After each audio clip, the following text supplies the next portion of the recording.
Gashi ya zama baba, yau ga sakamako zan karba. Ƙudirina ya zamna wa da ke, daure ki ban aran mintuna uku da wuri. Zan ɗan yi warwara ne ga zargi, zuciyata ta aiko na da ke.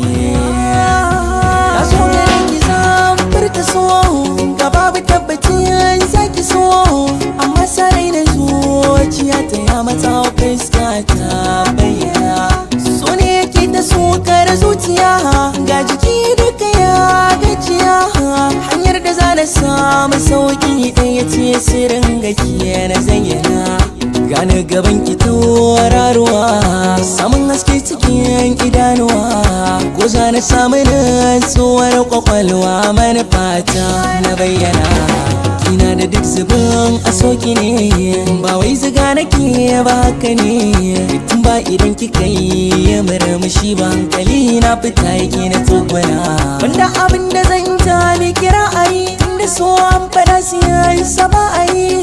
Fata guda nake, abin da zuciya take ji take ma ta ayyana. Sarauniya mai mulki zuciya, sai na tana ki hankali ke kwanciya. So ya rufan ido ba na gani sauran mata ko ina. Haska ni kin ji tauraruwa, daure ni ma ki sani inuwa.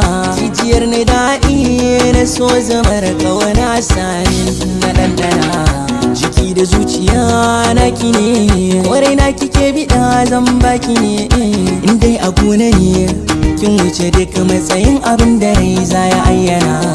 Na san kina da sanyin zuciya, sannan kina da tausayi zinariya. Gane gaban ki da roƙon ki buɗe shafin soyayya tana risina. Fata nake ki marhaba da ni, ciwo na rai ki ba na magani.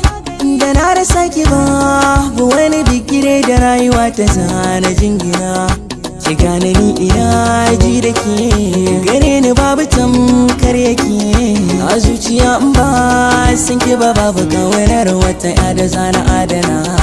Akan ki ne nake kula fici, na yarda zana ɓata lokaci, domin na saki yau farin ciki ko da nawa zana sallama.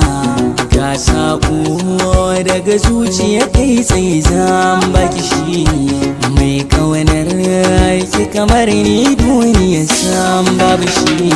Ki yarda da ni ɗaya zaki so, ki tarbe ni gani na ƙara so.